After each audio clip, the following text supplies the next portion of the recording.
We rely on electricity and technology for everything from entertainment to paying the bills to medical necessities and powering our homes. There's literally nothing in our lives that isn't touched by technology and electricity one way or another. While this has made life convenient and productive, it's something that quite a few of us, me included, take for granted.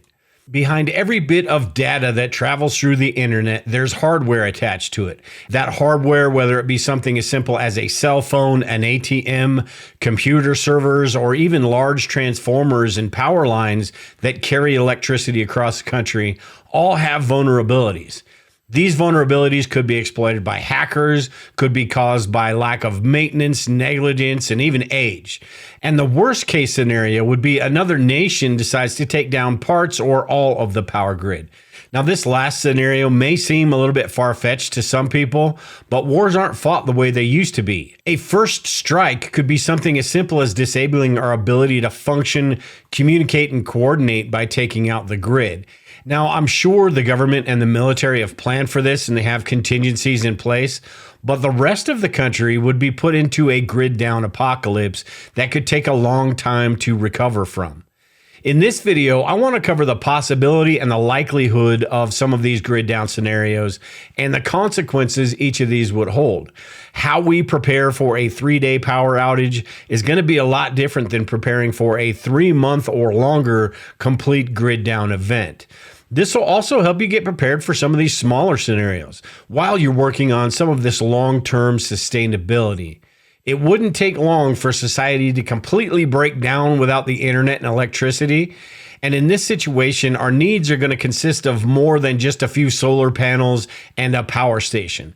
The longer things go on, the more complicated things get. Now, before I get into the meat of this video, I do want to say something really quick. I know there are some of you out there that think it's completely unnecessary to prepare for these longer term power outages or grid down events. And the odds are that we will be fine if we don't. And while that's true, the odds are we'll never kill somebody in a car accident, yet we're still required to hold bodily harm insurance. The odds are we'll never have to use our homeowner's insurance for anything other than replacing the roof shingles, but we'll be glad we have it if the house burns down. My point is that you do what you feel is right for you. If you feel like liability insurance is enough, then you go ahead and do that. But if you're like me and you want full coverage, you're going to need to have more than a few candles and some flashlights. Now, before we get into some of the things that we can do to prepare for these longer term type events, it's important that we understand that preparing for a grid down event is going to be different depending on the severity, regardless of how long it lasts. When it comes to severity, I basically break it down into 4 categories, and these are your neighborhood, your city, your state, and countrywide. A 1-week power outage that is nationwide is going to be much different than a neighborhood power outage. There are going to be much different secondary and third order effects in that situation. So let's talk about your neighborhood and your city. And in a situation where it's a localized disaster like this, the odds are there will be opportunity for outside resources to get in and help. So something that is a week, if it lasts longer than a week, it's probably a bigger issue than just your neighborhood or city. But something that lasts a day, 3 days, a week, the odds are that help will be able to get in. Now, that depends on a number of different factors, like how many neighborhoods and how many cities, but the odds are there will be outside help that's possible to get to you, to reach you and your city.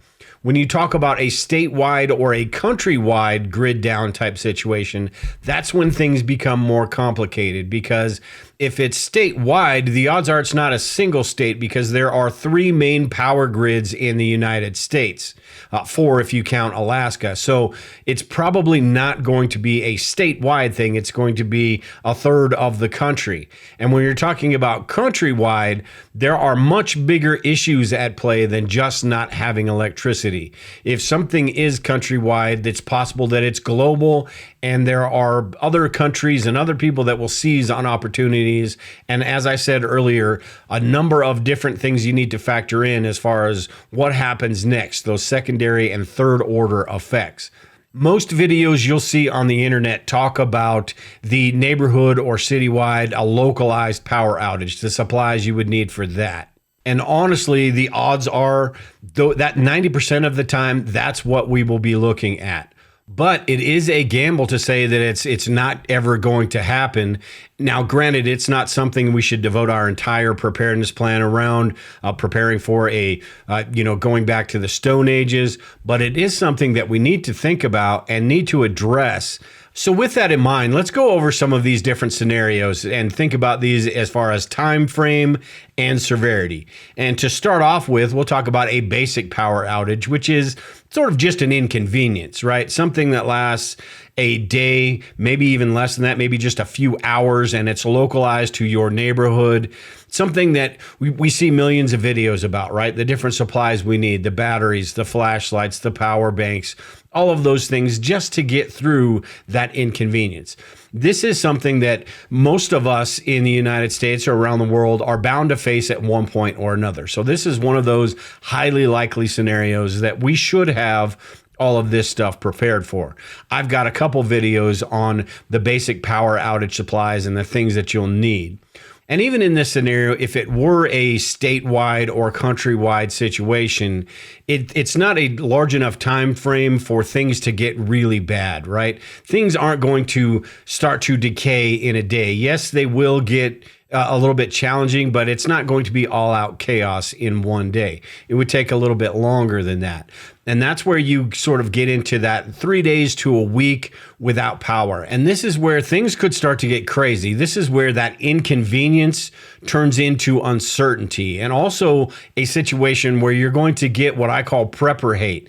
Is people saying you've got too much of this and I don't have any of that, and the hoarding and all the things you hear about preparedness.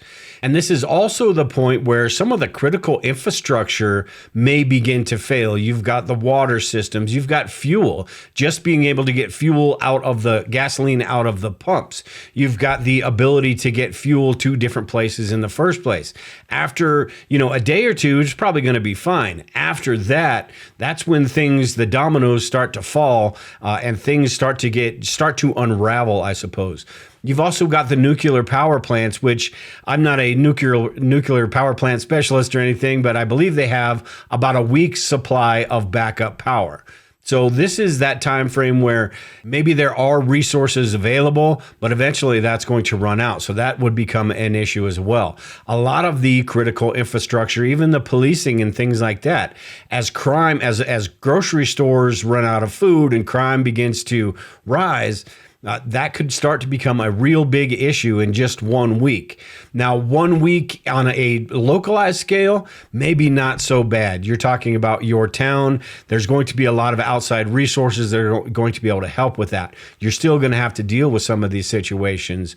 But if it's a countrywide situation, that's where having some of these larger power banks, having a large amount of food stored so you don't have to get out, having that self-defense, the home defense and home security, all of those things become really important, because this is that time frame where you'll want to hunker down, stay put, and not put yourself in dangerous situations. So a 1 week power outage on a localized level, it is an inconvenience and could be bad, but a 1 week power outage on a national level or even global level, that's when things really start to kick up, and we really need to take all of this stuff very, very seriously. Now, when you move up to 2 weeks to a month, I don't know that there's going to be anything that's localized, say your neighborhood or your city, your town, because 2 weeks to a month means it's a huge issue. Because if it's just your town or your city, they're going to be able to get resources in. They're going to be able to help things out, and they're going to be able to get things done. But if it's something that takes longer than a couple of weeks, I think you're looking at a bigger issue, and an issue that if it can't be fixed in that time frame, what's causing that? And I think this is where 2 weeks to a month, you need to really think about. This is probably something that is pretty widespread. And in a scenario like this, you're talking about, this is where chaos really kicks in. The die-off we hear about all the time, 90% of people will die. This is where that at the very least starts. You've got the resources that have completely run dry at this point. You're talking about hospitals not having the resources, the staffing, or the supplies. You're talking about water systems and all the things I was talking about earlier, the fuel, not just being able to get the fuel up from the pumps, but the fuel getting refined and getting to those gas stations in the first place. Governments and local authorities would be completely overwhelmed by this.